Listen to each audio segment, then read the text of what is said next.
chef de la dictature en Iran, le tyran Khamenei, doit considérer, Madame la Présidente, que l'OMPI est un arbre qui porte des fruits parce qu'il vous jette beaucoup de pierres. Et dans ses déclarations, il vous accuse, il vous pointe du bras. Pourtant, si on en croit les amis qu'il a chez nous, M. Conessa, M. Ourcade, M. Villepin, l'ambassadeur Nicolo, agent de Total quand il était ambassadeur et négociant avec les mollahs pour vendre du pétrole en échange du sang des patriotes. C'est comme ça, la réalité. Si on en croit tous ces amis des mollahs, l'OMPI ne représente rien, est détesté en Iran. Et pourtant, d'après le grand ayatollah, qui est responsable de ce qui s'est passé?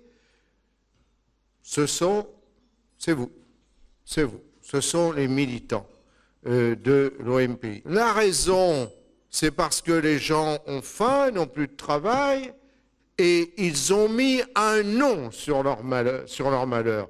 C'est la dictature religieuse. Et quand on entend « à mort Rouhani »,« à mort Khamenei », on sait ce que ça veut dire en Iran. La plaisance, elle est toujours là. La complicité est toujours là. Mais le mouvement a été si fort, ils ont menti, mais ils n'ont pas pu cacher toute la vérité. Ils ont été obligés de reconnaître qu'il y a eu des morts. Ils ont été obligés de reconnaître qu'il y a eu des arrestations. Ils ont minimisé le nombre de villes touchées. Mais je vous recommande de regarder dans l'exposition qui est dans la salle d'à côté la carte de l'Iran et de voir toutes les villes qui ont été touchées. Et vous faire qualifier d'hypocrite, c'est une sorte d'hommage du vice à la vertu. Et à toute chose, malheur est bon, Madame la Présidente, y compris le sacrifice de vos compatriotes a contribué à faire lever la chape de plomb qui pesait sur l'Iran. La répression, vous l'avez connue ici.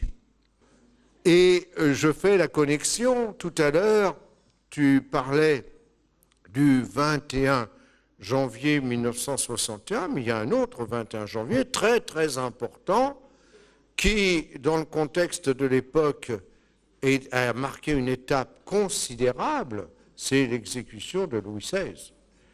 Alors, moi, je ne suis pas pour la peine de mort, mais vous savez, on se débrouille avec les moyens qu'on a à un moment donné, et il fallait un acte symbolique. Et l'acte symbolique a été accompli, et c'est très important, parce que je fais la liaison entre la chute de la monarchie et les Lumières, et le combat que vous menez dans ce grand pays. Alors, ils mentent, ils ont peur, ils vous désignent comme les terroristes. Nous sommes tous des terroristes, parce que comme nous sommes des amis des terroristes, nous sommes aussi des terroristes, il n'y a aucun doute. C'est un mouvement irrépressible.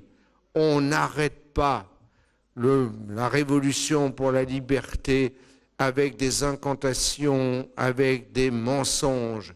Et on peut vous accuser de tout. Ce qui est sûr, c'est qu'aujourd'hui, en vous désignant, ils vous ont reconnu comme les porteurs légitimes du drapeau de la liberté qui porte aujourd'hui les espoirs du peuple d'Iran. Et en portant les espoirs du peuple d'Iran, Madame la Présidente, vous portez les espoirs, les valeurs de tous ceux qui sont attachés. Je pense aujourd'hui aux 8000 personnes qui ont été arrêtées et dont le destin est très incertain. Pensons à eux, mais ne faisons pas qu'y penser. Prenons notre part dans le combat.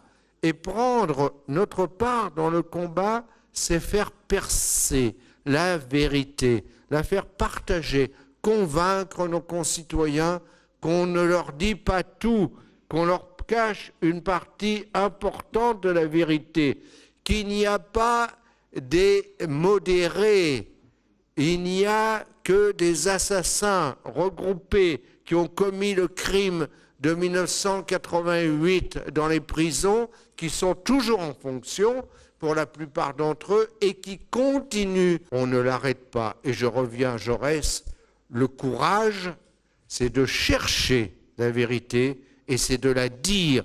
Eh bien, soyons les fils et les filles de Jaurès, cherchons la vérité, on la connaît, et disons-la. Et si nous le faisons, nous ferons en sorte, nous contribuerons, nous amènerons notre contribution pour que 2018 soit une bonne année pour les fils et les filles de la Perse éternelle.